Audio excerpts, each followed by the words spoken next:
Welcome to the Disenfranchised Podcast, that podcast all about those franchises of one, those films that fancy themselves full-fledged franchises before falling flat on their face after the first film, or else it usually is, except for 4 times a year when we pass the buck over to our very own co-host, Tucker, who's joining me today. Tucker, how are you?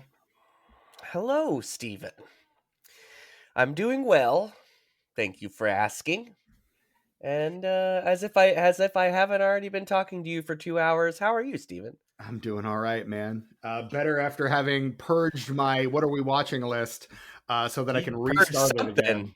In between these episodes, you had to make a purge. That's what I heard. It was more like the purge : anarchy in there. Colon for sure.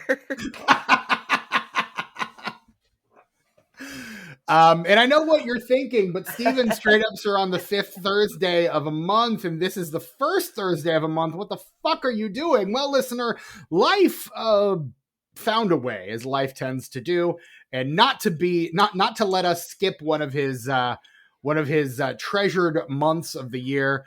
Tucker insisted that we cover it anyway, so we're doing a week late on the first Thursday of the month.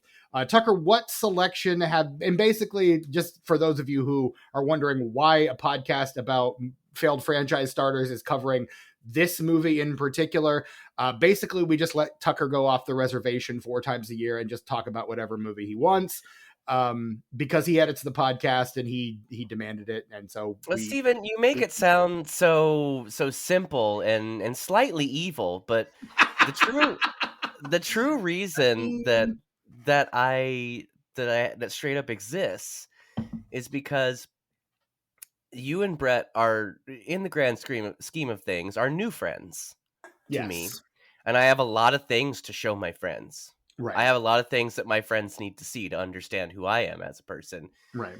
And so straight up is my way of being able to go off format so that I can show you guys things that are important to me, that I think that you would at least appreciate within the context of knowing me. Right. So that's what it is. Really, it comes from a place of love because I just want to share my favorite things with my boys. That's all. And what have you selected for us this month?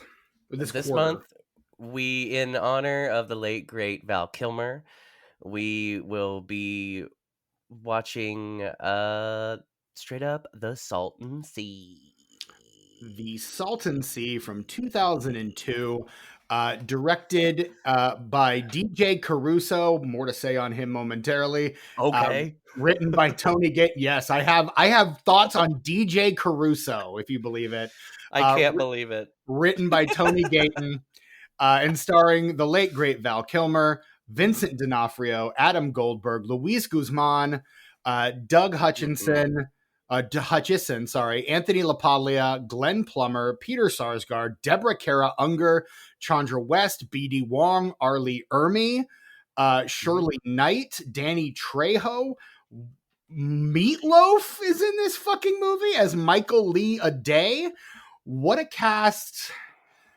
What a picture. We're going to get into it. Well, I'll tell you, Stephen, this is another one of those films that I recognize it is not objectively a good film. Right. But for me, there's so many parts of it that just make it so entertaining and fun to watch. And it's kind of part of that genre, the post-Tarantino independent film genre that we had for a while. Yes. And as there are so many of those that just suck because they're so derivative and stupid. But there were a couple that really stood out to me. This one being one of them, Suicide Kings being another. I have not engaged with Suicide Kings in a long, long time, and I'm afraid to go back to it. It's better actually now. It's better actually now. Yeah. I'm afraid to go back to it. Every time I see it. I would be too, and I was. Because I hadn't seen it probably in a decade until I watched it like maybe 3 years ago. Because here's the thing about that glut of independent films, and I think this film for me is really indicative of all the stuff I really don't like in this era of independent filmmaking, is that it's very disjointed. in terms of narrative pace. Like It's and directionless. it You is never know where it's going, and not in a good way. Not in a no, good way. not in a good way. Like Tarantino did the non-chronological storytelling thing, particularly in his early days, very well. And a lot of directors attempted to emulate that. But we're ping-ponging all over the place here in ways that are confusing and frustrating.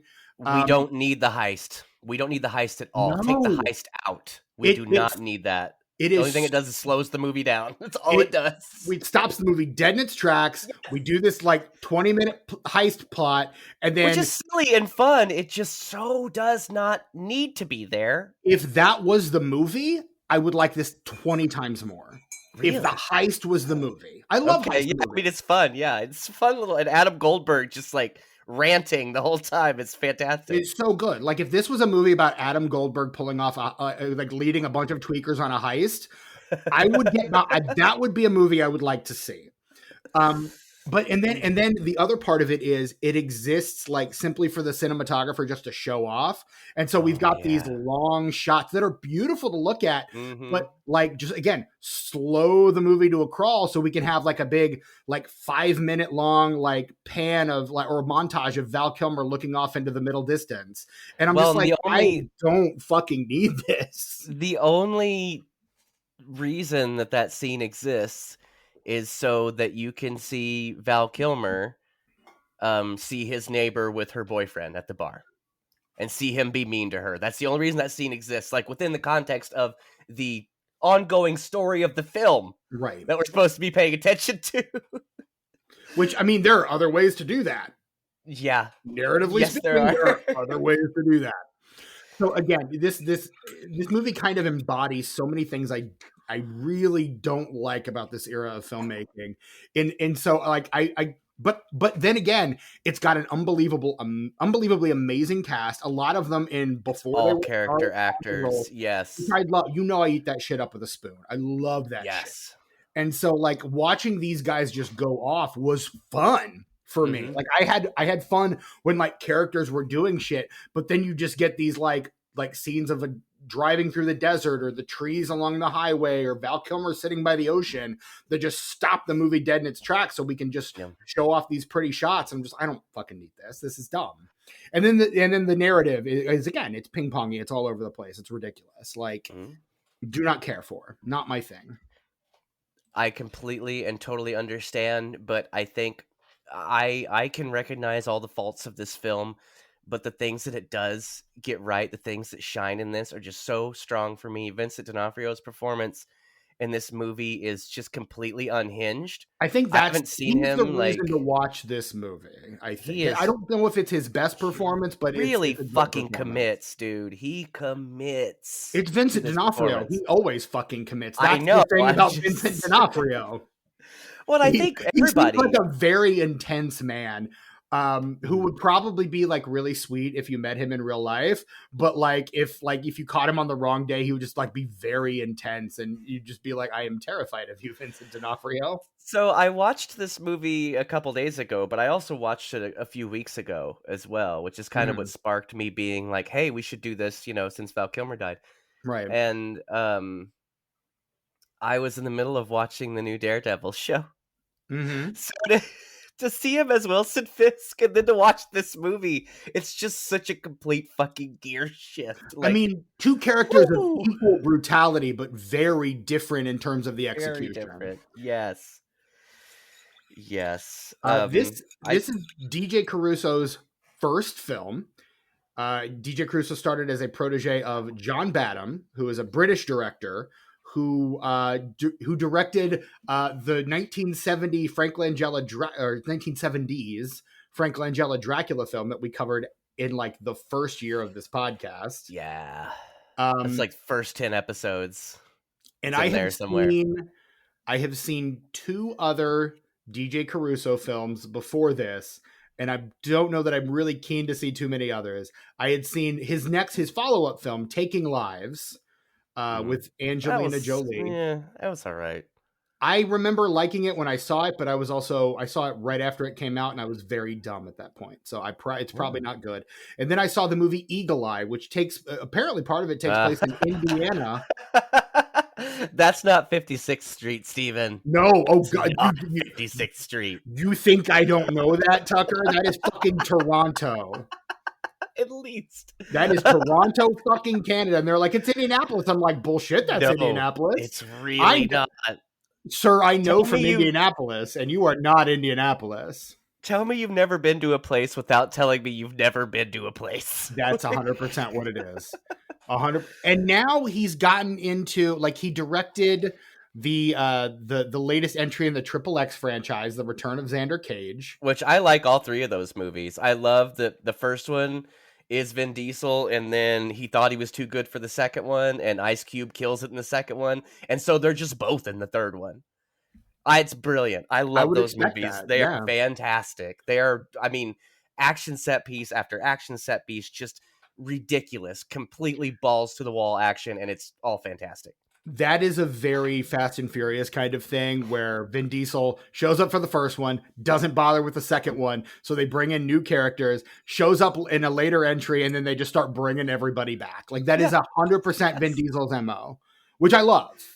And then, but now I should also mention he directed the Shia LaBeouf film Disturbia. The Rear Window remake, Disturbia, right. Which I love. Correct. I love that movie. Disturbia is so good. I love Rear Window, but I haven't bothered with Disturbia. And then future episode of this podcast, I think you'd like it. I Am Number 4. So we will cover another DJ Caruso movie at some point. I am sick that week, I think. You're not, though. Damn. But now he's Catholic, so now he's making like those Christian movies. He made a Mary movie. He did. Last year came out with a movie called Mary, about the mother of Jesus, starring Anthony Hopkins as King Mary. Herod. Yes.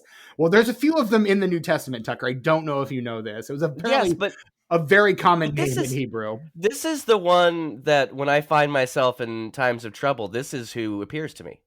Comes to you. Speaking words of wisdom. Let it be. Just let it be. Yeah. And then he also directed in 2022 a movie called Redeeming Love, which is an American Christian Western romance. Oh, wow. Yeah. Based on sounds so awful. I have to see it. Based on a Francine Rivers novel. Whoa, sold into prostitution as a child, Angel knows nothing but betrayal. Can her heart ever be mended? Based upon the novel by Francine Rivers. Yeah. Coming to a theater near you. Francine Rivers, one of my mom's go-to reads when I was younger. I will fucking bet. Which may come as no surprise to anyone who knows me at all. I don't even know your mom in that tracks. Right. So yeah, he's done a lot of stuff, some of it good, most of it not. But his name came up in a project that I'm working on kind of as a like pie in the sky. Maybe I'll actually do this one day. And so his name came up in a project that I was working on. And so when I saw that he directed this film, it kind of like, I had to stop and look at everything else he directed and realize that I had seen other stuff. Cause he's 100% just a journeyman director, just like a guy, like John Badham, just a guy you hire to make a movie. He's fine. He does the job. 100%. He's perfectly fine. Yep. At his job. Yep. He is a perfectly, as my partner might say, or as the Simpsons might say, a perfectly cromulent director.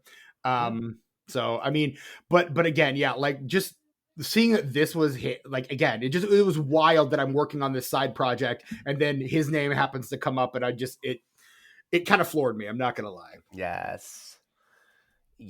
I think has a bit of a producing career too. Before he did a lot of directing, he was doing some producing, and he was an executive producer on a film that I quite enjoy. Another underseen, could have been a cult classic, but somehow it didn't make it.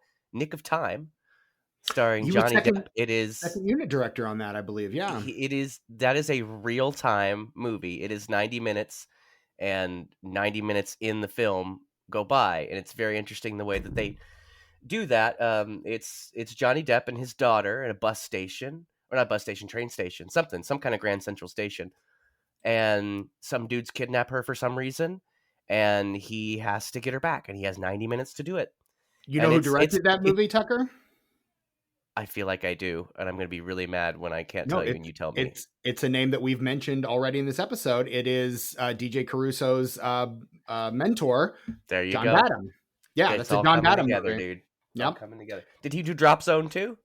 Let me check, because DJ Caruso was second unit on that one. Also, So yeah, he executive producer on that one. Those posters are very similar. that is also a John Badham movie. Yep. Nice. Good old Wesley Snipes. He also was second unit on another Stakeout, also a John Badham movie. The one with And Rosie then, O'Donnell? yes. And Nice. Richard Dreyfuss. Yeah. Those are both good. I don't care what anybody says. Both those movies are good. You can fuck And right then off. he also was second unit on another John Badham movie. This one I've heard is one of the good ones, Point of No Return, the Bridget Fonda movie. I haven't seen that one, but I know the poster. She's like this, and there's like a reticle around her or whatever, like to the side. Yeah, It's I've seen that at the store.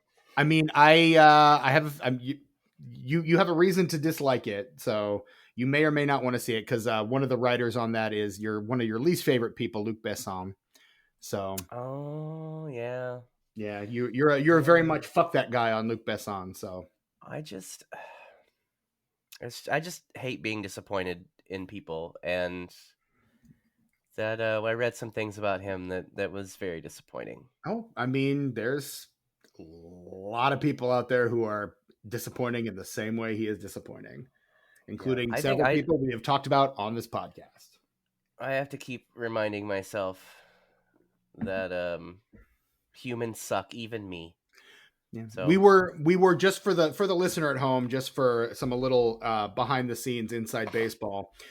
We were originally scheduled to cover Colombiana this week, the Zoe Saldana film, to coincide with the release of The Ballerina, which is also written by Luc Besson, was written actually as a sequel to Leon the Professional. And see, that's the big thing. That's why Luc Besson disappoints me so much, because I used to love The Professional. And I can't enjoy it anymore knowing what I know. Right. And it's disappointing. Tragically, really, I mean, it is disappointing because Colombiana was a movie that was written initially as a sequel to that movie. It's a movie on our list. It's a movie we could potentially cover. So Tucker may have to abstain from that one when we get to it. I'll be fine. I'll bitch, but I'll be fine. Okay. I'll bitch. Here, you bitch? No. And that's the thing. Luc Besson has actually been involved with a number of movies that could be either directing and writing that could be the contenders for this podcast, including Leon the Professional, including the aforementioned Colombiana. Hey, I still like The Fifth Element. So The Fifth Element, if it's good and doesn't have weird child predatory undertones to it, I'm fine with it. Okay. Whatever. Here's the thing. Tragically, Fifth Element was never supposed to have a sequel, so we actually, that's one of the ones we can't cover on this podcast, which is a bummer, because that movie fucking rules. I own that movie. Yes, I do. I own that on Steelbook. So Chris Tucker's finest performance. I concur 100% without on a stack of fantastic performances. Yes, that's the one. Someone at work posted a Chris Tucker gif in the work chat, and I was like, I think that's Chris Tucker's greatest performance, and then no one responded. So I was just like, oh, okay, well, this is just me ranting about movies in a space where people don't want me ranting about movies. Understood. I got your back, Steven. I got your back. If only we worked at the same place. Well, I do need a job, and a remote one would be great. Well, this one would require you to come into office at least one day a month. I could drive 3 hours one day a month.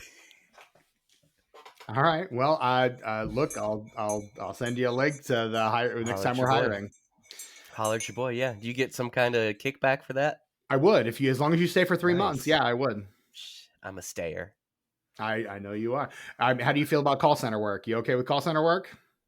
Depends on what kind of call center work it is. We'll talk about it. But yeah, so we watched the Salton Sea, and there is 100% no way Val Kilmer is actually playing that trumpet. Now, I will say, in the first scene that you see him, it is the visual part of it is in slow motion. Mm-hmm.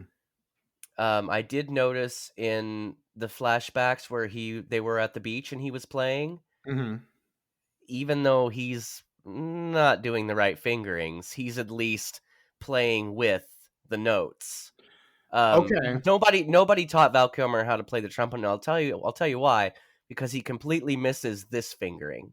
He does this, he does this, he does this, everything in between, but he never does the fuck you fingering, which I believe is a G. Okay. Um, I don't know anything about music, so I'm going to defer to you I'm on all of actually this. I the first instrument I ever learned to play was a trumpet. There you go. So you know. Trumpets, and that's the thing. I don't know why they wouldn't give him a crash course, because it is the easiest instrument to play. You have 3 keys, right? And those 3 keys, the fingerings on the keys represent one note. Right. So you have A through G, and then to go up or down an octave, the fingerings don't change, but the way you blow and the way you vibrate your lips change to change the octave. Right. So it's not that hard. You memorize A through G, you're fucking golden. Right. Like, I think I was I think I was a professional trumpet player in middle school after about a week. Okay. I was first chair. First chair, by the way. Not Look everybody at took to it you. as well as I did. Yeah. In You're fact, a I natural. continued that into adulthood. When I played with Hey Hey Melodica, the trumpet was my foot in the door. Okay. Though I played a The lot of different instruments in that band, trumpet was what got me the job.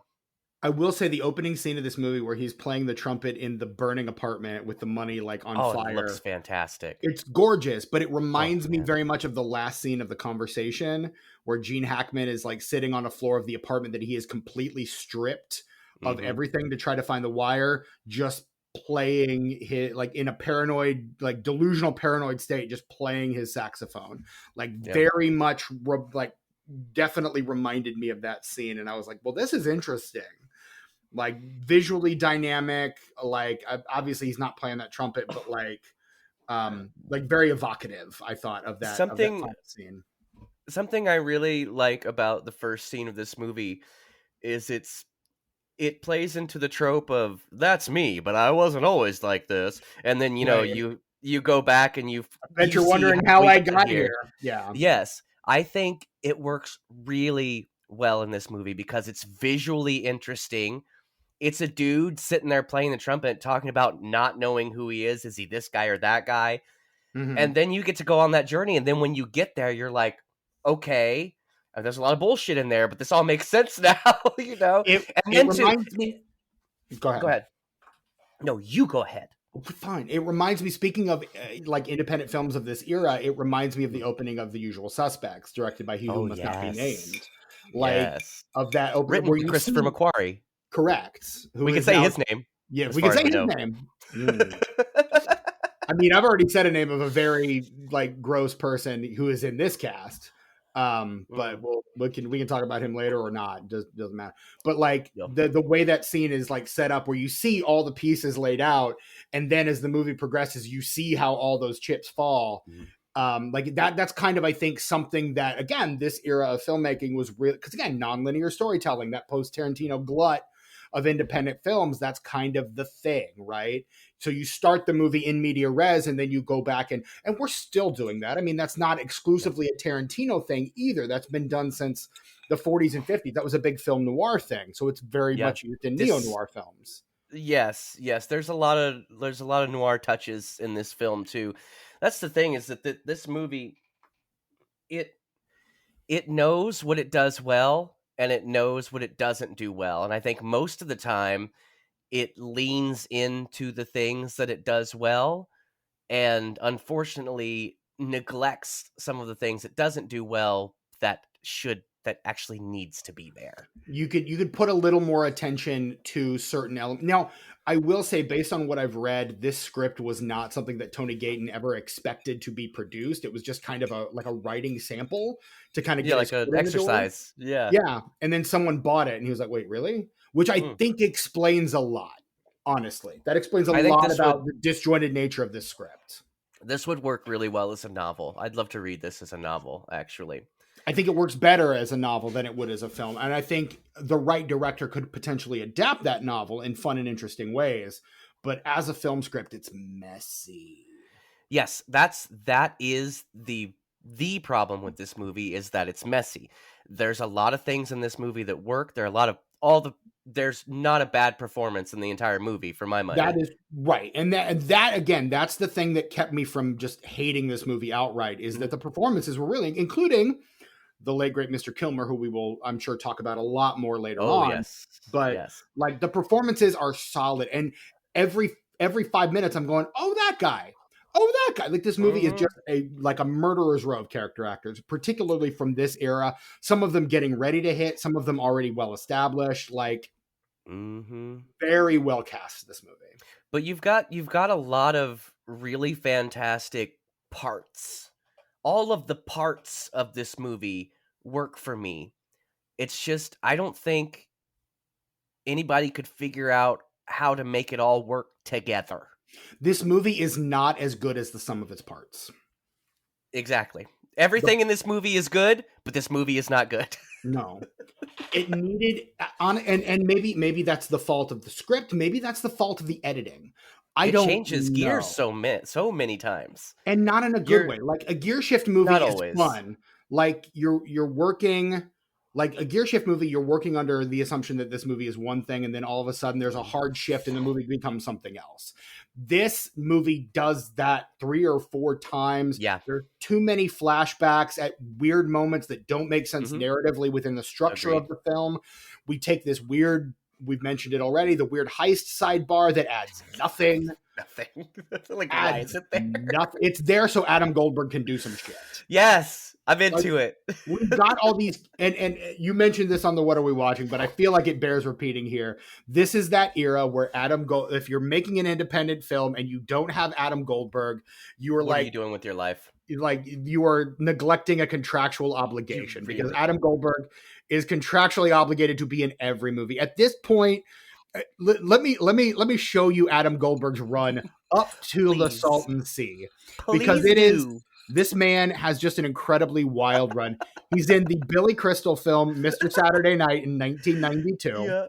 Yeah. He does Dazed and Confused, Richard Linklater's Dazed and Confused in 93.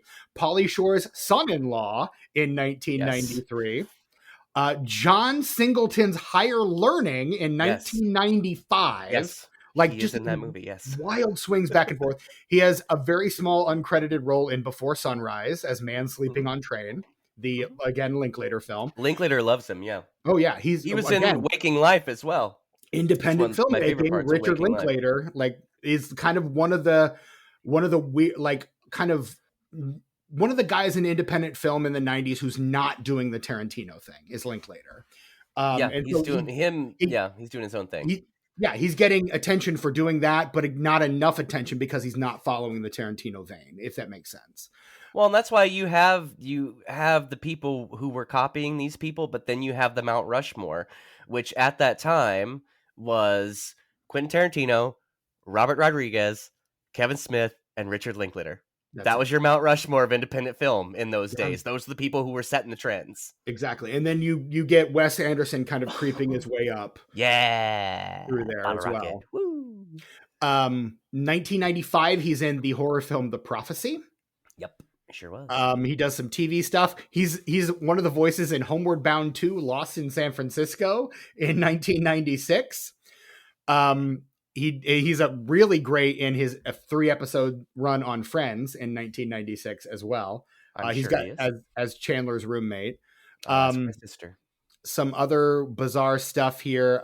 He's a voice in the Heavy Gear video game, something called Scotch and Milk, and something called Young or Some Girl, which I don't know. Then he starts hitting it big. 1998, he is in Saving Private Ryan, which he is fucking amazing in.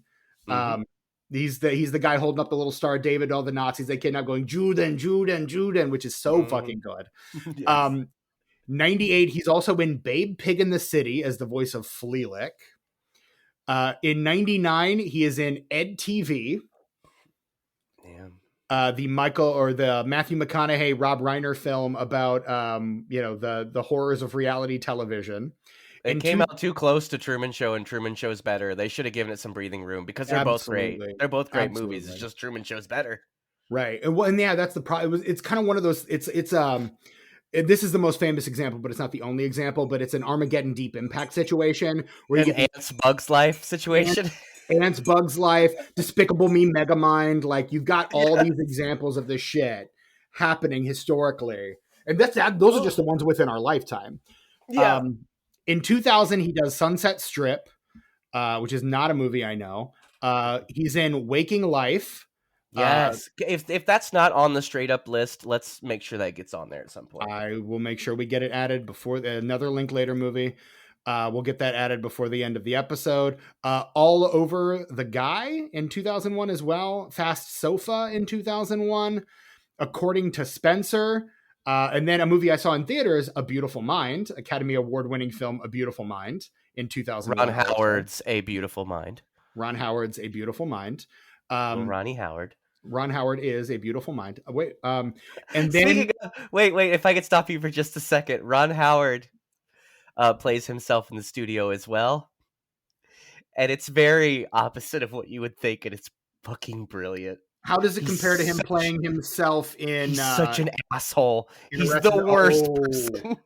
And it's awesome. Here's the thing: of all the shit you've told me about the studio, that's the thing that gets me the most excited to watch the studio. Honestly, yes, go see Ronnie Howard be a dick, dude. It's hilarious. That actually sounds fun. And then this movie is his immediate follow up to A Beautiful Mind, and then he follows this movie up with the Hebrew Hammer. Hebrew Hammer, yes. Yeah, dude. Have you seen that? It's like the Jewish Pootie Tang. It's fantastic. Why does that not surprise me that would be a movie? I always forget about it, but as soon as we start talking about Adam Goldberg, I'm like, "Ooh, we're gonna talk about the Hebrew Hammer." I know it's gonna happen. That is his immediate follow, and then also that year he does How to Lose a Guy in 10 Days. So like he has kind of a miracle run in the late 90s. In early 2000s moving up to this, and then it kind of tapers off and people start using him less and less. He's doing more and more television work.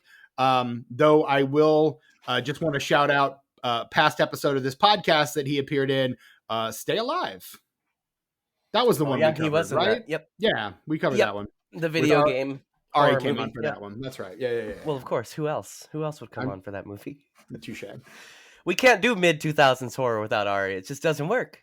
I mean, we can and we have and we'll have to because she is otherwise engaged this year, I'm afraid. But yeah, but no, it's always better when she's here for sure.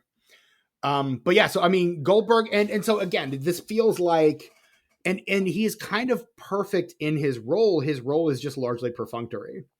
Mm-hmm. Like there's no reason. Tweaker number one, pretty much. Really. Yeah, featured tweaker. And he's third billed in this movie, though. That's the wild thing. Yeah. And here's the other thing that amazes me is that for as large a role as Deborah Kara Unger plays in this movie, she is 1, 2, 3, 4, 5, 6, 7, 8, ninth billed in this cast. Yeah. Ninth. Behind actors that are not in it as much as she is. And that is an insult to Deborah Kara Unger. Justice, I say, for Deborah Kara Unger in this movie. Because she's actually very good in this film. Mm-hmm. And I don't say actually as in like, oh, it's surprising she's so good. She's always good. But like, it's surprising that she is billed so low when she is as good as she is. Yeah. Agreed. Like she should be third billed behind Vincent D'Onofrio, in my opinion. I agree. But no, we've got to credit child bride having Doug Hutchison ahead of her. Wow. He married a 17-year-old, Tucker. Did you know this? Well, you heard about this? Not exactly a child, but still questionable. Not legal. Or was it? Or it depends on where you live, actually. But no, I agree with you. No, her parents had to sign a release for her to get married. So like that's what I'm saying. He married Courtney Stodden in 2011. She was born in 1994. So let's do the math on that. But yeah, gross is what it is. Well, I hope he's older than me because I've dated someone who was born in 1994. So I hope he's older than me. He is. So Okay. Doug Hutchison is born in 1960. If that tells you Whew, anything. okay, good. Well, I feel so much better now. See, Tucker, here's the thing. Like, for you and I at the age we are, that would not be a questionable thing. But for him, someone born in 1960, to marry someone born in 1994 in 2011 is fucking gross as shit. Yeah, not into that. So, and yeah, and like her parents had to sign because they were like part of the same church or something. And they were like big tabloid, they were like a big tabloid couple for a while. Um, and yeah, she ended up getting divorced. He's actually older than his father-in-law was at the time. Nice. That's hilarious. Yeah, because his father-in-law was born in 1963. Oh my god. Yeah, That's fantastic. is it fantastic? Is No, that what it is? it's not. He was 15. Oh His boy. bride was 16 Oh. at the time. So that is gross as Well, shit. yeah. Um, Yeah. but yeah. However, I do think he looks a lot like Brad Dourif, and it's a shame that he and Brad Dourif didn't play like murder brothers earlier in their Mm-hmm. careers, because that would have been something I would have really enjoyed to watch before I knew that about Doug Hutchison. He has a very annoying face, I think. It's very punchable. Um, It's a face I you'll want to like punch. I love how bad the cops are in this movie, and I also love the little bit of misdirect where you think that maybe Val Kilmer's buddy with the one played by Doug Hutchison, like they Mhm. have a little rapport, They do. but in reality, it's revealed at the end that's the one he wants to fucking murder the most, Right. because that's the one who literally killed his wife. Yeah. And it's Doug such a shame Hutchison that gives good scumbag, and you know it's Mhm. one of those things that became clear years later why he gave such good scumbag. Really, it's really such a shame. I do have a soft spot for movies with a lot of potential, and I think that this movie kind of falls under it because there's it so does. many fantastic things about this movie. It just doesn't come together. It doesn't like Mm-mm. it's like your shoe comes untied and you trip. That's this movie. Somebody Yeah, forgot to tie this movie's shoes, yeah, and it's just tripping all over itself. But I 100%. really I love the all of the reveals, the story reveals. I love that. I agree with you that the flashbacks could have been handled better, but I do love all of the reveals when you're finding out things. I like how where you start out with the main character and how you gradually sort of build his story. Right, And by the end of the movie, you think of him as a completely different person as you did when you started the movie. right. And I think that is something narratively that does work structurally. It's the only thing that they stitch together correctly, I think, were those character reveals. Right. I mean, and again, but it's another one of those things where again another kind of hallmark of this era of filmmaking is the dramatic story twist, and this Yeah, movie has about three too many. so it has so many. There's Yes. so many shit like twists in this movie where you think you're going one way, like it's zigging and zagging all over the fucking place. And again, it's hard to keep track. Like I at some point, like I just kind of stopped trying to follow the plot and just kind of vibed because I'm just like Mhm. I can't fucking follow this shit. Yeah. Like this is just, and I'm like, oh hey, Meatloaf, cool. Da da da. Oh, they died. No no no no no. Oh okay. No no no no. Ooh okay. I guess. No, no, no, no. Like I couldn't keep up with it. Yeah. It's too much, man. To quote Kristen Shaw in BoJack Horseman, that's too much, man. This Like is a yeah, this is a great double feature with a film called Spun. I don't know if you've seen that. It stars Jason Schwartzman and Brittany Murphy. It's another movie about methamphetamine that came out around this time. okay. You do love those Now, meth movies. let me tell you. Before Pacific Rim, we had giant monsters, and before Breaking Bad, we had Speed. Mm-hmm. Um, we ain't know what the fuck a meth was. No, it It was was called Speed. we called it GAC. Yes, that is also another name for it. When I'm sorry, but when I was a kid, GAC was something else entirely. Yeah, In because you my could get it in day, the It's like Slime from Nickelodeon Slime. Yes, 100%. Yes, but there were a couple movies. This was an Ants Bugs Life situation where this Mm, movie and Spun were both kind of indie films that pretty much went direct to video right. with fantastic casts. Hmm. But Spun is basically the first third of this movie, but it's the whole movie. Okay. The drug shit, which is the first third of this movie, Yes. is Yeah. him just hanging out in a house with like 20 other speed freaks. Yes.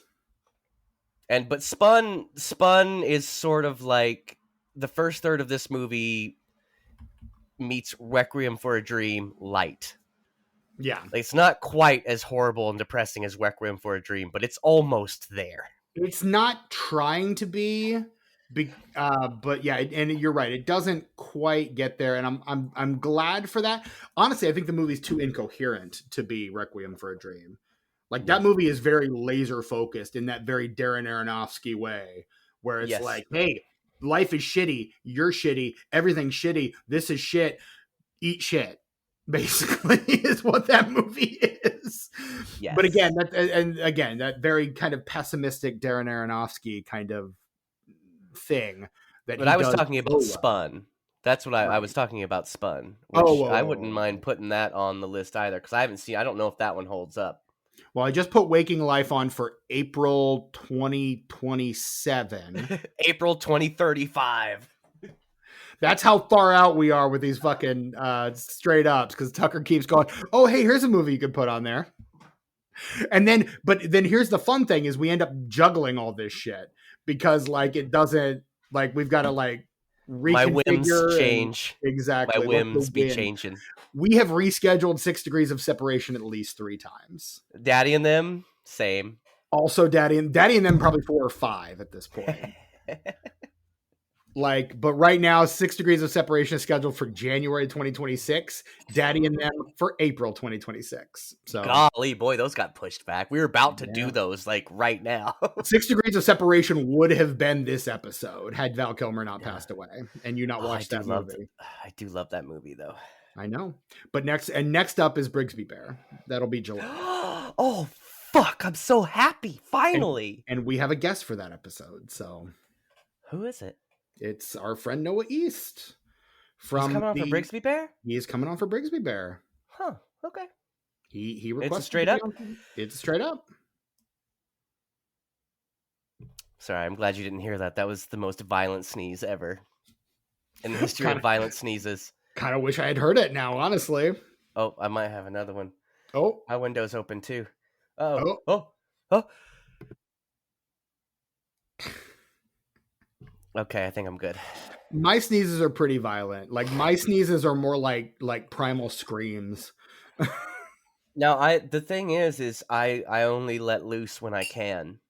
I see. If I need to stifle it, I can be the most quiet sneezer ever, but it's more satisfying to just let it all fucking go. I mean, I'm inclined to agree with you on that. I can't sneeze quietly, but I can hold in the sneeze, which I've heard is very bad for you, so I don't do it very often. I think that's just an old wives' tale, Steven. You're an old wives' tale. Excuse me. I edited out that burp. I will actually beep that burp out because it needs to stay in but be beeped. Oh my god! Can I tell you what happened? It would be like if we said, While you're beeping shit, you might as well. So you know when you take a drink of something, but somehow like a bunch of air gets in with it, and it's painful going down. Right. That's what happened to me. That's why I had to just immediately burp because I needed that pain to stop. It had to stop. Oh, I've been there. Have definitely. I hate it when that happens. There you go. I think I was trying to finish this off before it was quite ready to be finished off. Got too much drink in my mouth. You kind of chugged a little too much. Yeah, I've had that. I work in a call center, so there have been times I've had to mute my mic for things like that. So understood. Dude, yeah. Yeah, dude. You've also got, I mean, again, this cast is unreal. You've got Luis Guzman, who up to this point has pretty much just been a PTA bit player. Mm-hmm. like in terms of the stuff he's worked on up to this point. Carlito's Way. Oh, I see. I haven't seen Carlito's Way, and that's why I always And forget a he's in handful of Carlito's Way. Adam Sandler movies. He's in all the Adam Sandler movies too. Well, not the early ones, but like from I Big was gonna say Daddy only the on. early ones would have been out at this point. Like Oh he's, fuck. you know what he does though. So he gets. Oh God, he actually starts pretty early. He's actually been in a Yes. lot of stuff. Like Carlito's Way's in Mm-hmm. '93, Yep. so he's been working for a while before that. Like he's just one of those guys who works. He's in Yep. Stonewall in '95, The Substitute in '96, and then Mm-hmm. '97 we get him in Boogie Nights, and he's fucking great in Boogie Nights. Boogie Nights. Dun, dun, dun. He's and then '98. The next year he's in Out of Sight, the George Clooney Mm-hmm. film, and Joel Oh, I Schumacher's love Snake that. Eyes. Is Out of Sight on our straight up list? I don't know that No. it needs to be, but Okay. I'll think about it. Okay. Everybody should watch it though. Pray on it, And Tucker. Pray on it. it technically takes place in the same universe as Quentin Tarantino's Jackie Brown. Just so you know. Right, because Ray Nicolette is played by Michael Keaton. Michael in both Keaton films. in both of them, yes. He's in The Limey in '99 and The Bone Collector and Magnolia. '99 is a very good year for Luis It's a Guzman. big year, yeah. That's a good year for Luis Guzman. He's also in a TV movie called Mind Prey, but I skipped over that one. He's in the TV. He has 12 episodes of Oz between '98 and 2000. That HBO prison drama. I believe that. Steven Soderbergh's. He seems like he'd do well on that. Yeah. Ernie Hudson's son is one of the stars of that, isn't he? Ernie Hudson Jr. is one of the stars of that. I never saw Oz. I think that Ernie Hudson is actually in it as well. I was going to say the first thing I see when I load up the Oz page on the trailer is Ernie Hudson. So yes, Ernie Hudson is in that show. I think Ernie Hudson's one of the guards, and I think Ernie his son Hudson's plays one of the prisoners. Warden. He is in 56 episodes. He is in as many episodes as Oscar winner J.K. Simmons, who is also in that show, playing apparently a terrifying neo-Nazi. Yes, my dad likes that show, so I've seen it a bit. Okay. Also in Oz, B.D. Wong, who's in this movie. Hey, I love him in this movie too because it's very different from the stuff he normally does. Well, and I love that he plays into the cowboy bit, but then like when he's talking to his FBI coworkers, he just has no accent at all. He's just regular dude. He is a character. He is undercover. But that's the thing, though, is after that meeting, when it's just him and Val Kilmer, he slips back into the accent, even though he doesn't have to. Right, so I'm thinking maybe he is kind of a rootin' tootin' kind of dude. Maybe a little bit. I love his truck. I love the painted horses and stuff. That is a fantastic truck. I love it. He's great. I love the contrast of his character. I'm way into contrast when it comes to art. Film, theater, music, visual art, anything. Contrast is where it's at for me. And his character is just contrast. And I love it. To pivot back to Luis Guzman for a second, I'm just noticing what his 2002 looked like. And honestly, a better year for him than 99. Count of Monte Cristo. Mm-hmm. This movie. Yep. Punch Drunk Love. Yes. Welcome to Collinwood. And future episode of this podcast, The Adventures of Pluto Nash. Oh, wow.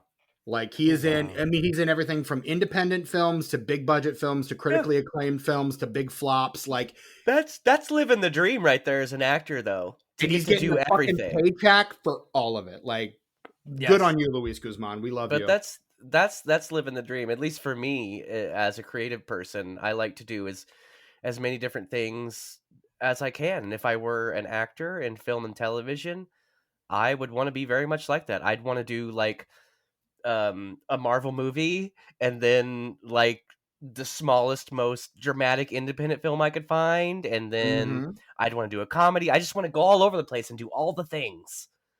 Have you ever seen the television show Community, Tucker? Yeah. Just waiting on the movie. I've seen the 6 seasons.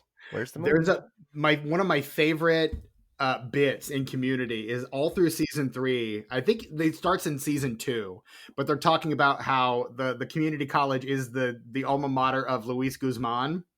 Yes. and like they're like promoting it and then Luis Guzman actually shows up in a season 3 episode, and it is fucking He great. does.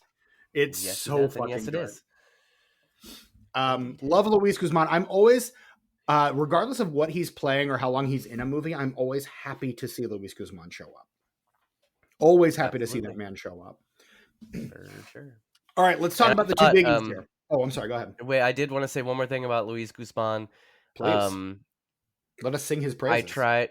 I tried to watch Wednesday, but it's just so fucking cringe. I couldn't get past like the first episode. But Luis Guzman plays Gomez in the Wednesday show. Probably the most accurate to the art. I was going to say, yes. He is the comic strip accurate Gomez. Like, love John Astin, love Raul Julia, love their interpretations of the character. Like Raul Julia supremacy for me, but yes. But Luis Guzman is Charles Adams' Gomez leapt off the screen in both physical nature and the personality of the character. Who's Morticia in that one? What's her David Jones? Yes. And then I know Fred Armisen is Uncle Fester, which, okay. I wanted to like that better than I did. I mean, that's the whole show for me. I wanted to like it better than I did. I didn't get past one episode. I don't know how anybody. I haven't even watched it. It was just kind of one of those, like, I don't need this. It was the kind of show that it was like, oh, they're making this so that this can just be an hour of TikTok reels. Yeah, kind of seemed that way. And it, like, for me, I don't know. I love the Addams Family, but for me, like, it doesn't get better. And again, maybe it's because this is the era I grew up in, but it doesn't get better than the Barry Sonnenfeld films. You're right. Those two films are perfect films, and anyone who says anything different has no idea what the fuck they're talking about and probably needs to be slapped in the face a few times, if I'm being honest. Or if we're Garfield in the late 80s on his kids' cartoon show, they should be drug out into the street and shot. I remember that. Nothing like Lorenzo Music saying that in that like beautiful deadpan of his. Yeah. I mean, there are a lot of other great performances in this movie. No, I'm pivoting away. There are a lot of other great performances. Anthony LaPaglia, who is not my favorite performance of his as a cop. That, of course, has to go to So I Married an Axe Murderer, which he is amazing in. But I'm like, another Anthony LaPaglia movie where he's playing a cop. Interesting. Glenn Plummer as Bobby the Tweaker. Bobby. Well, I am the ocean.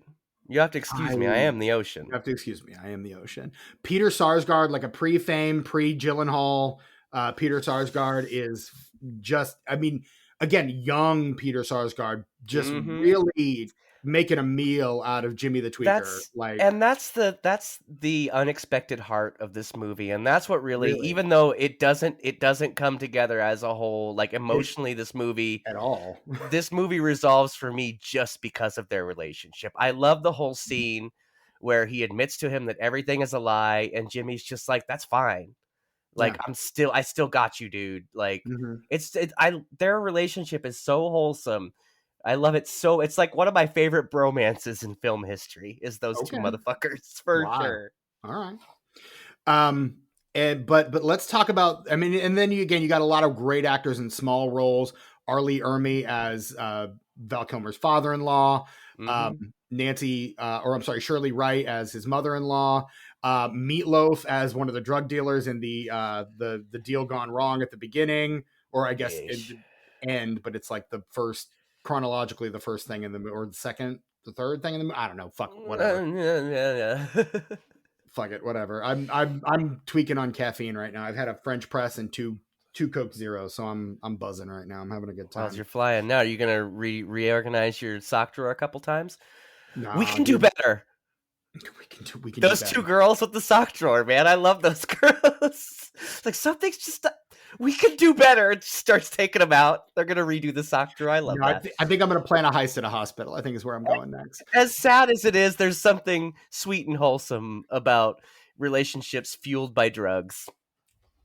At least in the movies. And Val Kilmer says as much in the narration, which is something that most movies, I don't think, do very well with, but I think Val Kilmer's delivery of the narration sells it. I Mm. love his line reads in the narration. He could be reading the ABCs or the phone book or something, and I would be glued to this narration.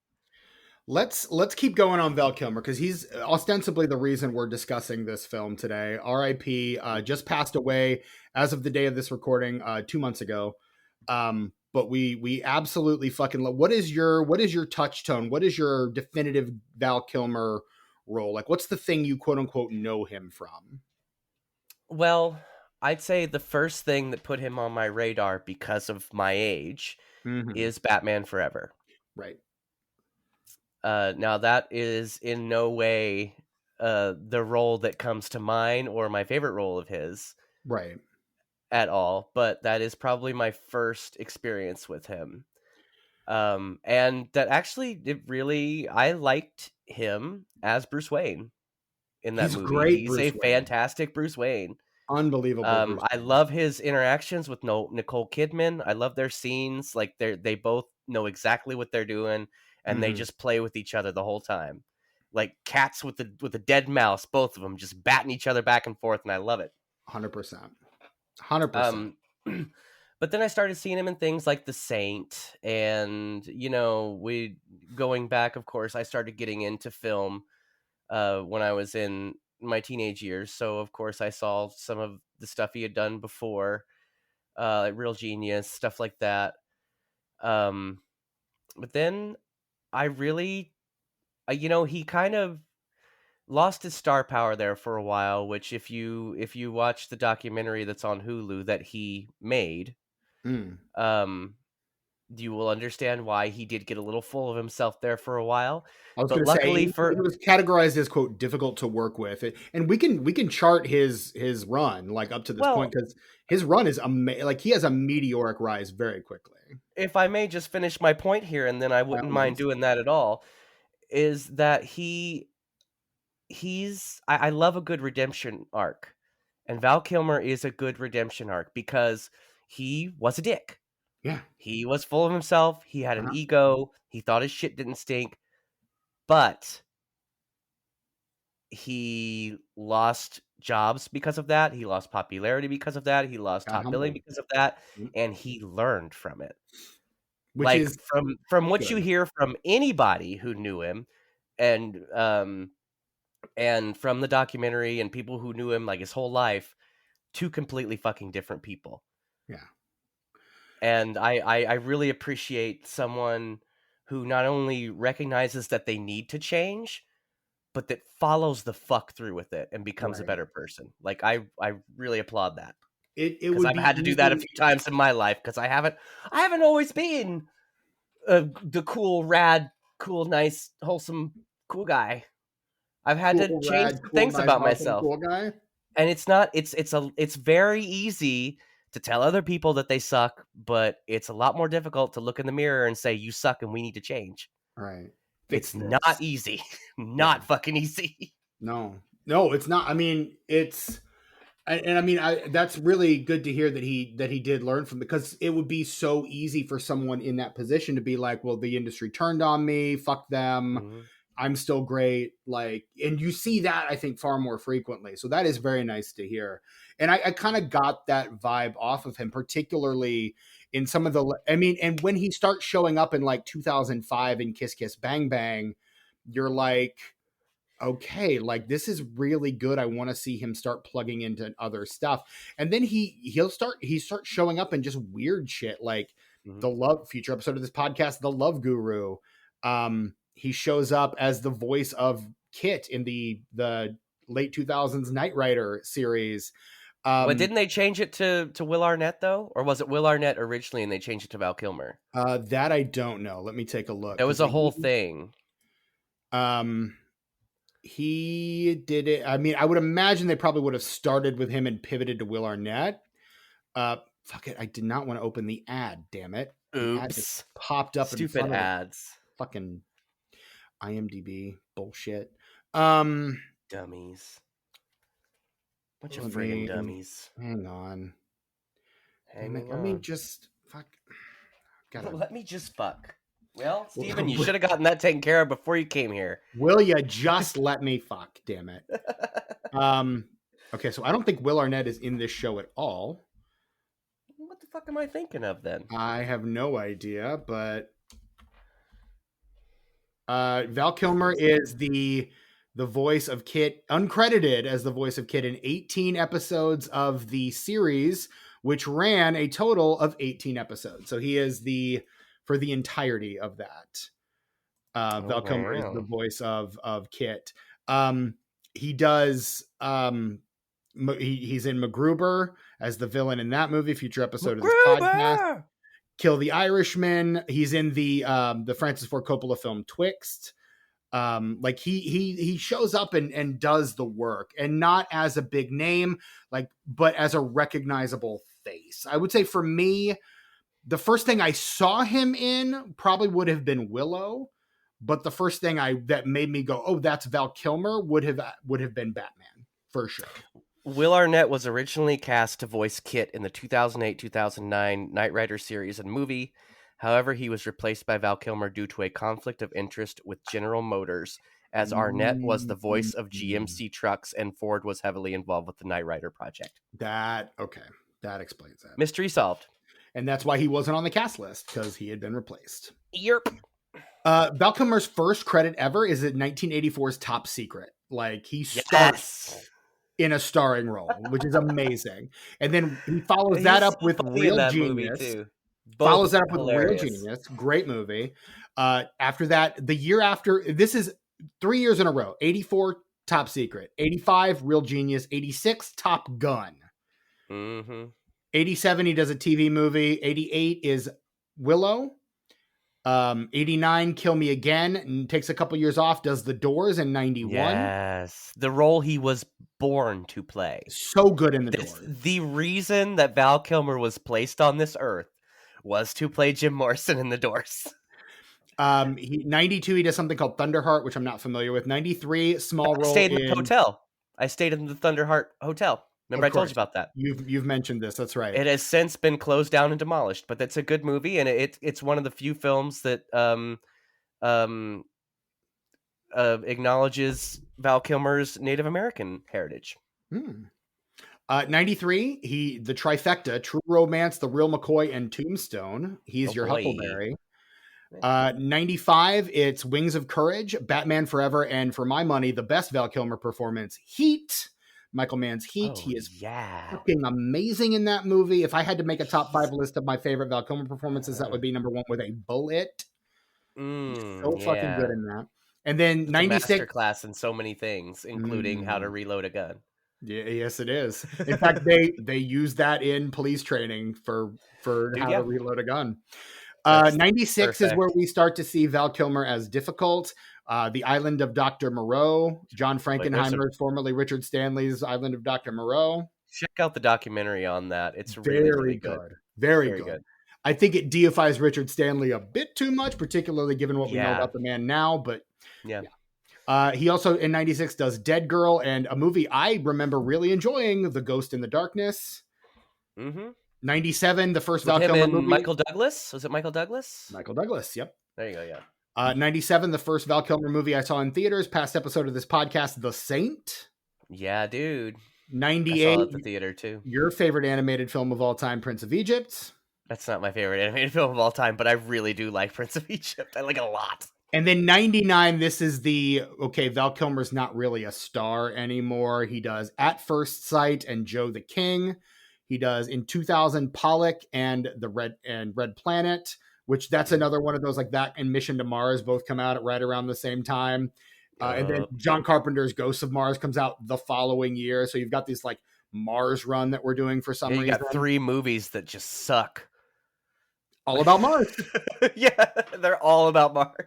And they're directed like let me refresh my memory. Don't suck. Yes. Anthony Hoffman is the director of Red Planet. He's the one I don't know, but Mission to Mars is Brian De Palma, and Ghost of Mars is John Carpenter. And you're like, what the fuck are we doing, guys? Like, what are we doing? They were calling it in from the same phone booth, I guess. And then 2002, it's Salton Sea and Hard Cash, and at that point, he's pretty much independent film guy. Like Salton Sea, this kind of kicks off his run of independent films. I would say probably the high water mark of which is 2003's Wonderland, which I've heard he's amazing in as John Yes. Holmes. I've heard he's really, really phenomenal in that movie. It's not a movie I have seen, but a movie I probably should watch. But yeah, and then after that, that's kind of the hard time section. I remember seeing Mindhunters with him and from 2004 with him and LL Cool J and Christian Slater, I think. Yep. And thinking like, wow, how the mighty have fallen, even at that point. Like it again, that kind of becomes his MO. Like he'll pop up in things as kind of like stunt casting or as just kind of like A a joke cameo. or a Yeah. cameo. Yeah, he's in Entourage, an episode of Entourage as the Sherpa. He plays Philip and Alexander. He's amazing as Gay Perry in Kiss Kiss Bang Bang. Yes. Like that was like, is Val It's Kilmer back? And then the next few movies tell us no, Val Kilmer's not that's back. it's a shame that I really wish that movie had spawned not sequels, but we had a new buddy combo. I want more Robert Downey Jr. Val Kilmer movies. That would have Not been great. necessarily those characters, but just put those two together like they used to do like in the 40s and 50s. You find two actors that have great chemistry and you just put them in every movie. Yeah. Do that with Val Kilmer and RDJ, please. They bounce off each other in a way that is just so kinetic. Like it's They have insane. a really. I wish that movie had done for Val Kilmer what it did for Robert Downey Jr., honestly. Because that pretty much brought him back from obscurity. And that's, I think, why you make that movie is because those two guys are at that point very cheap. And so you can get both of them in that movie. And RDJ 2 years later does Iron Man, and that he's just through the stratosphere. Yep. Val Kilmer doesn't get that big of a boost. Although I will say my favorite late stage Kilmer movie, which I watched during the deep dark depths of the pandemic, I decided I was going to watch a bunch of Kevin Smith movies, and he is Blunt Man in Jay and Silent Bob reboot. Yes. And Kevin Smith texted him about it, and he goes, well, he like texted him back. He's like, oh, I don't know if you know, but like, I can't really talk right now. I've got throat cancer. I can't speak. And he said, that's fine. It's a silent role. And he goes, basically, you're playing silent Batman. And Val Kilmer texts back, you know, I played Batman. And Kevin Smith like, motherfucker, I know you played Batman. That's why I'm asking you to do this. And he does a few movies after that too, and I think his final screen credit is in Top Gun Maverick. Top Gun, yeah. And let me say, if I haven't already, and if I have already, that's fine too. Please go to Hulu and watch Val. Please, please, please. I'm gonna put it on my list right now because it's damn near an autobiographical documentary, and he's so open about everything. He will tell you how much of a dick he used to be. Right. But he's not, you know, he doesn't pull any punches. He doesn't try to make himself look good. He simply tells his story. Right. And it's very engaging. It's when it's over, you wish there were more. Right. Like, man, I wish there was like an hour and a half more of this. That would be fantastic. Those movies are rare, but that's And they do talk about, there's a short section where they discuss how they recreate his voice with AI, and what they did was they basically took every speaking role that he's had in a film, threw it into a computer, and so now he can speak with his actual voice through the computer. That's pretty. He can't anymore because he's dead, but like before he died, he could. I understand. He had like a what's the guy, the genius guy that had the computer Stephen voice? Hawking. Thank you. It was basically like that, except Val Kilmer had his own voice in there. Yeah, that's rad as hell. I'm not seeing it on Hulu, so I will find out what streaming service. Also, his son helped with that too, because his son apparently sounds a lot like him. So it was a combination of his son's voice and everything he's ever said on camera. That's cool. Yeah. That's awesome. No, Val Kilmer, absolutely unbelievable. It's on Amazon Prime right now. Oh, it's not on Hulu anymore. That sucks. No, it's on Amazon Prime and Freevee with ads. So if you don't have Amazon Prime, go watch it on Freevee. I would also recommend, after you watch that, look up one of the many late night appearances that Will Forte made around the time that Val Kilmer died, so he can tell you the story of the time that Val Kilmer came to live with him. Okay. For what he thought was going to be a couple nights, it turned into several months. That's amazing. They were roommates, and he's That's an odd dude, and I'd love to hear Will Forte talk about it. So I've got a hard out in 15 minutes. So I would have loved to do yes. more on Vincent D'Onofrio's performance in this movie, but we don't have time. So I'm going to pivot to the box office on this one. This movie came out on April 26th, 2002. Limited release, I'm guessing, because it is not. Let me scroll down here. Oh no, it opened at 32 at the. Well, it's at probably the probably one of those office. that only opened at the arts theaters. Like they would probably showed it at Keystone. 100% it showed at Keystone. Yeah. And it was kind of one of those, like, people are like, I've never heard it. And Val Kilmer's face is not on the poster. His back is on the poster, but you're not going to recognize that's him. Fantastic tattoo. Right. Which is shown like once or twice in the movie, but becomes the like thing that's marketed on a production budget of $18 million. Really? It had a domestic box office of $676,000. Like it did not even earn back. It like it says worldwide box office is 0.0 times production budget. This movie did terribly in theaters and probably did not do very well in on home video either.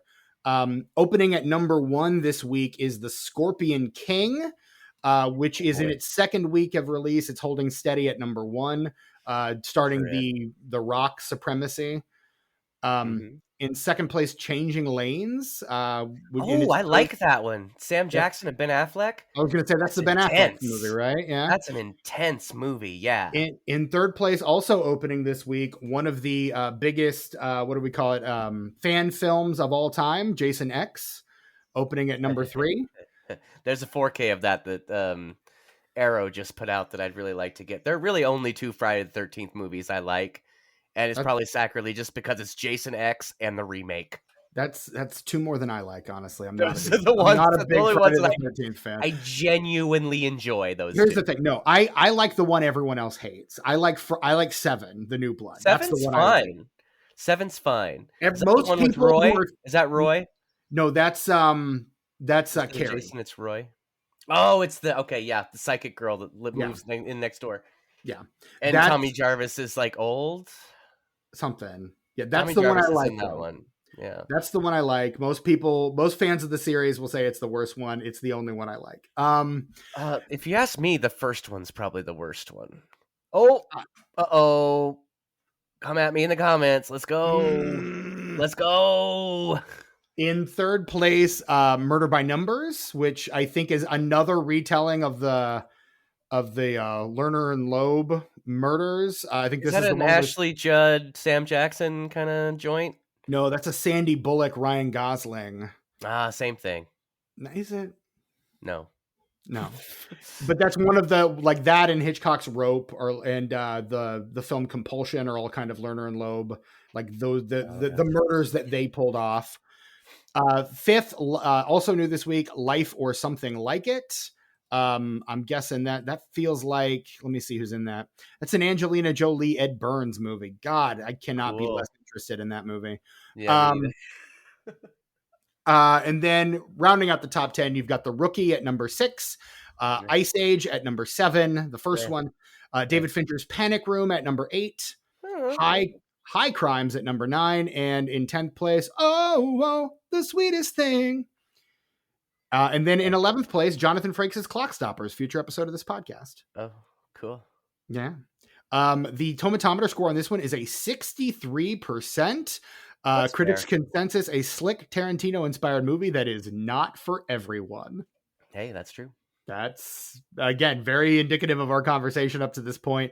The Metascore on this one is a 41 based on mixed or average reviews from 30 critics. Also fair. Tucker, would you care to take a stab at the Letterboxd score? I think this is going to be low 3s. I'm going to say between 2.9 and 3.4. Ooh, just made it. 3.4. Oh, wow.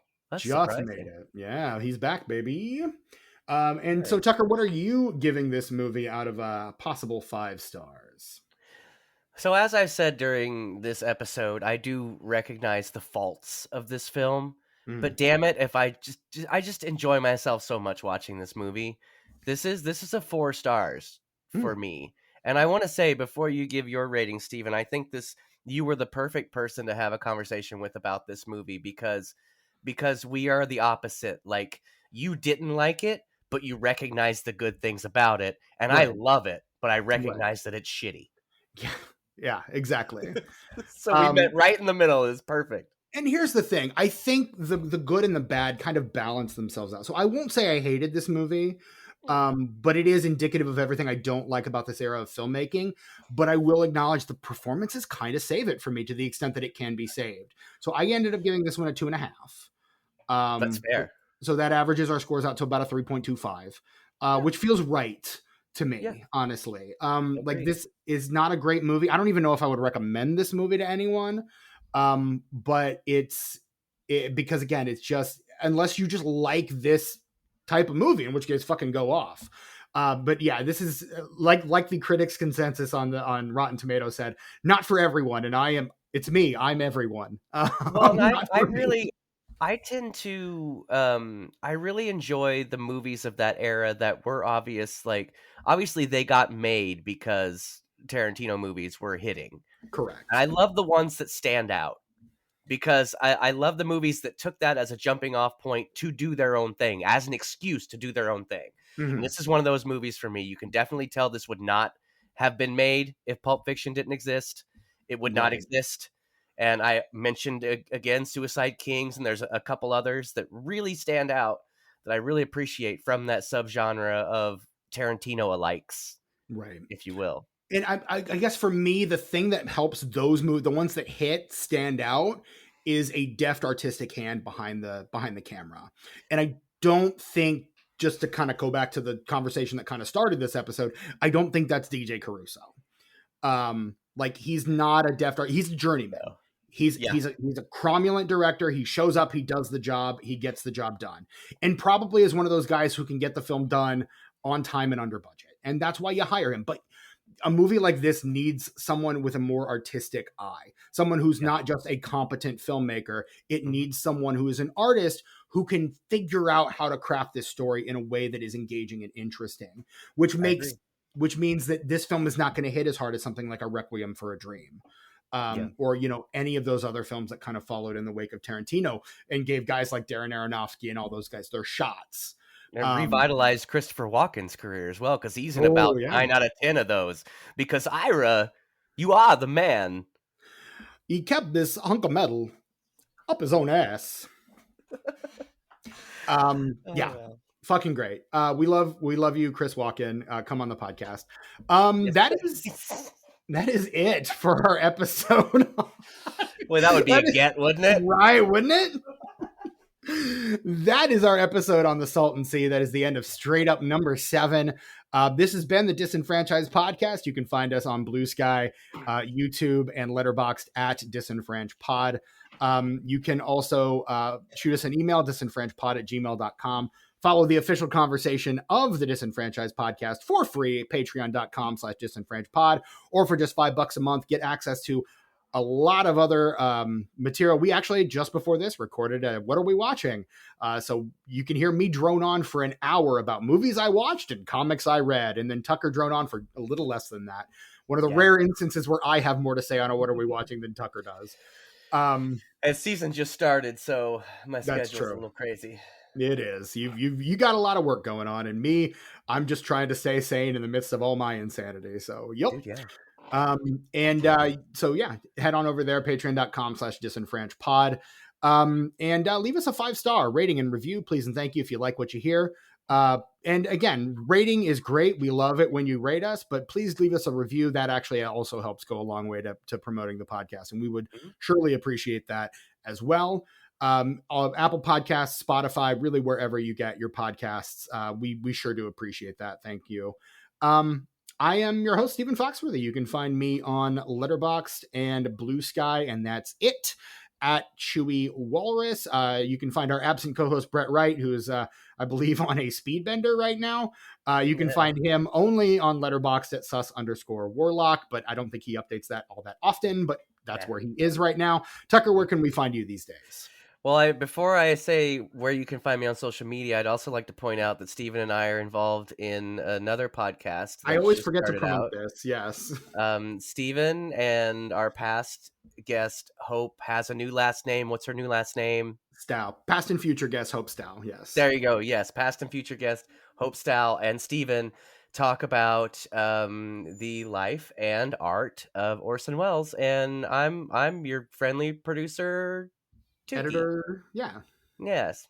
Well, the producer, that's an umbrella that covers the editing, distribution, maximum bullshitting in the group chat. I Yes. mean, that for sure.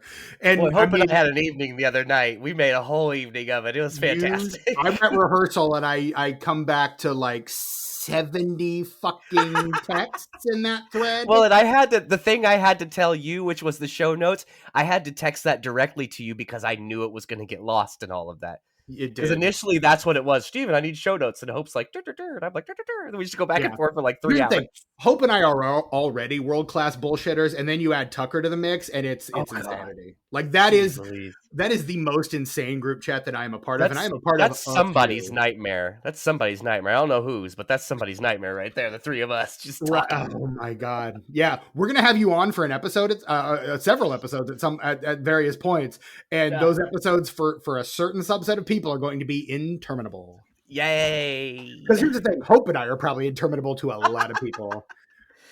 Hope and I You are guys. acquired tastes and we're like the same kind of like bullshit where we're like, you're on my bullshit, I'm on your bullshit, let's bullshit. And we just Yes. decided to make that into a podcast. Dude, yeah. So that comes out bi-weekly. That means every 2 weeks, not twice a week. Right. And I think the third episode dropped just this past Tuesday, like two days ago, as of the release of this episode. Yes, So go it check will that out. have. It's called Wells University. I don't think you mentioned the name of the podcast. Yes, it's Wells University. You can find it on social media at Wells U Pod. Yep. Is I think where you'll find it on social we're media. on Bluesky and YouTube. Although Hope has created a Tumblr, but she has not let me know what that Tumblr is called. So What is it, like 2005? We have a Tumblr. Jeez. Hope is that is the one social network that Hope is very active on. Is Tumblr. We're gonna have a Pinterest next. What the fuck? Fucking A. Let's do an Orson Welles Pinterest, please and thank you. I will contribute all of the Ed Wood gifts. Now that to the amazement of no one. Oh man.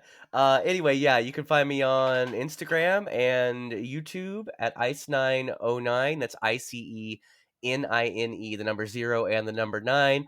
And responding to the intro to last week's episode, Stephen, the reason that I spell it out is because it's 909, I know. but one is a word and the other two are numbers. And I've had that as my email address forever. So I'm just immediately I have to spell it out. And now you know how to email Tucker. Yes, at gmail.com. Just shoot me an email. I don't give a fuck. Shoot me an email. I wouldn't do that, but by all means, go off. Let's talk. No, not getting bleeped. If you You're editing it. I don't know. Whatever. Yeah. This is your thing. Also, Tuck Mugs is still around. Not really sure what I'm doing with that right now, but I am thinking a lot about it actually, because I have a lot of new mugs and pint glasses and shot glasses that I need to show off. So hopefully I'll get back into that soon in one way or another. And that's it. All right. That's all there is. And there ain't no more. That is it. Let's shut it down. That has been our episode on 2002's The Salton Sea. We'll be back to our regular format next week. Don't even worry about it. But until next time, I'm your host, Stephen Foxworthy, for my co-host Tucker, the absent Brett Wright, and just life in general. I am the ocean. And don't you fucking forget it.